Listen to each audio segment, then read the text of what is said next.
We meet at a very dangerous moment in our history and in the history of the world to address you on the subject of implications of a Zionist-Israeli attack on Iran, which now appears to be not only fairly certain, but also just around the corner. We say that Israel wants to attack Iran because Israel ultimately wants to rule the world. Because the Zionists want to rule the world. Because the Judeo-Christian Zionist European Alliance wants to deliver to the state of Israel the status of ruling state in the world. That's why we believe all these wars are taking place. And so this is why they want to attack Iran. You have the right to wage war against the people unjustly. And so an attack on Iran would be unjust war. But I want to say something more. To those who are beating the drums of war in the Arab world and who are looking forward to the attack on Iran, that you are beating the drums of unjust war. And when the attack takes place, you will be committing the same sin as supporters of the war, as those who are themselves perpetrating the war. And shame on you! Shame on you, we say to you, straight to your faces, from here in Malaysia, that if you support the attack on Iran, you are supporting unjust war. You are yourselves a party of dhulm. And Allah does not provide guidance to the people who commit dhulm. One of the reasons why many Arabs, not all Arabs, but many Arabs are beating the drums of war, looking forward to an attack on Iran, is because Iran is Shia. They hold the view that Shia are kuffar, and hence it is permissible to launch war on the kuffar, the disbelievers. How can you come to this conclusion that the Shia are kuffar? If the Shia are kuffar, then there must be some ijma' or consensus of opinion on that subject. That consensus has never been achieved in 1400 years. As a consequence, we say it is too late in the day now for you to come with any manufactured arguments declaring the Shia to be kuffar. The drum beating against the Shia and the attack which is about to be launched on Iran is located in a larger framework in which those who are waging war on Islam are seeking to do something that will function as a catalyst for creating Sunni-Shia civil war in the world of Islam. Sunni-Shia civil war would be something that would be massively beneficial for Israel.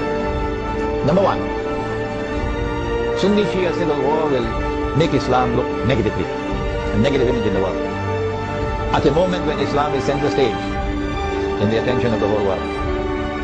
Number two, Sunni-Shia civil war in Islam, Sunni versus Shia, would function as a diversion, diverting attention, both Muslim and non-Muslim attention, away from the plans of the Zionists to rule the world. Thirdly, Muslims fighting against themselves will obviously lead to a loss of power. Our power will decrease, and that will be strategically advantageous for Israel. War on Iran obviously is going to impact on the world economy. Number one, on the price of oil.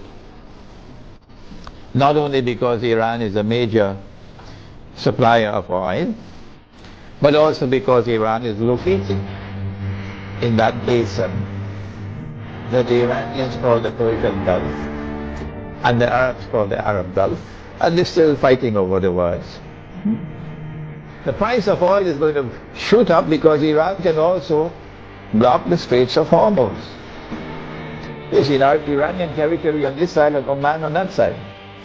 It's not difficult for Iran to block the Straits of Hormuz and disrupt all the passage of oil tankers.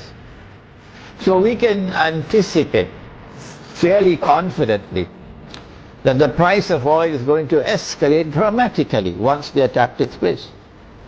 And the American government knows that. And that's why the American government does not want Iran to be attacked.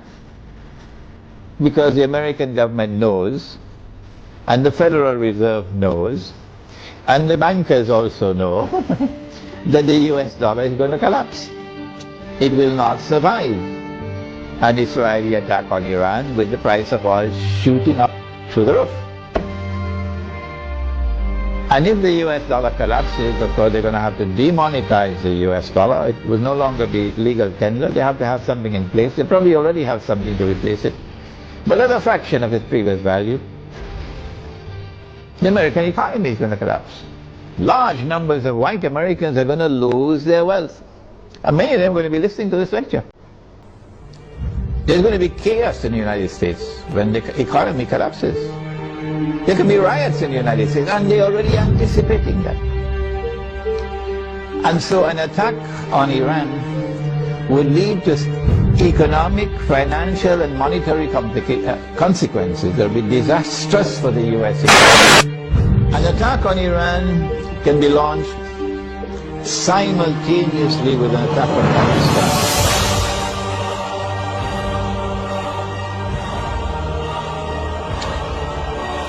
The purpose would be to eliminate Pakistan from the nuclear club. And it is time for Muslims around the world to recognize, including Muslims in Iran, that Israel's most strategic partner, most strategic ally in the world today, after the United States, is India, with Saudi Arabia neck and neck behind India. And so, not only must India be involved in the attack, but also when the attack takes place on Pakistan, and if it succeeds, then in the sequel it is India who must now control the region on Israel's behalf.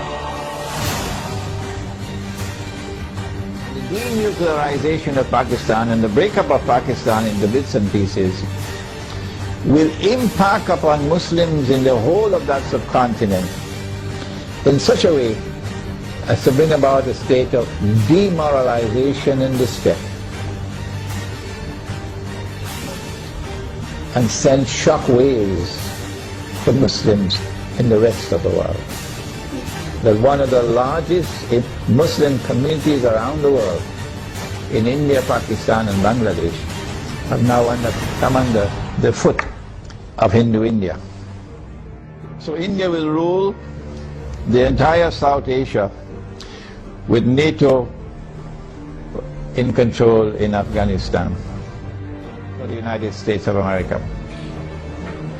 Israel will attack Iran in order to commence wars that she hopes will follow one after the other. As soon as Israel attacks Iran, the first implication is that Iran is going to attack Iraq.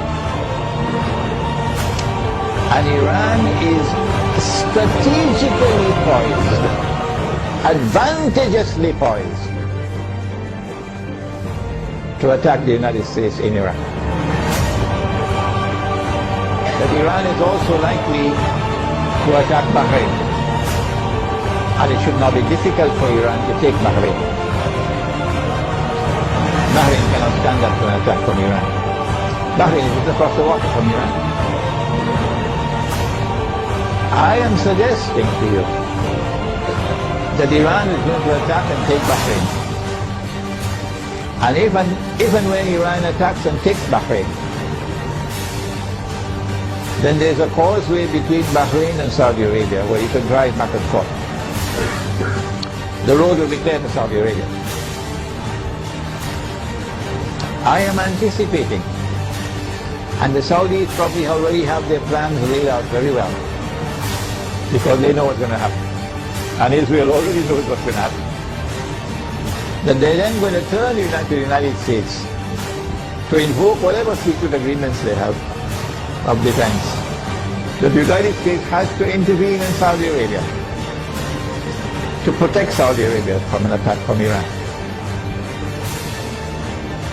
I think the Zionists in the US Congress will ensure, even though the US armed forces would not want to go in there, even though the Barak administration would not want to go into Saudi Arabia, the Zionists in the US Congress will ensure that American forces will have to enter into Saudi Arabia to face Iran. But they're setting a trap for the United States, so that the United States is going to be led to a situation where it's going to be facing defeat. I think that for Russia and for China, an Israeli attack on Iran, particularly if it involves the use of nuclear weapons, would be recognized as a threshold being crossed. And so long as you did not cross that threshold, Russia and China were prepared to go along and continue in the Security Council of the United Nations, for example, cooperating and collaborating where possible in managing the affairs of the world. But once you cross that threshold, the implication for Russia and China is that you have crossed the point of no return. And that an attack on Iran is now going to inevitably lead to World War.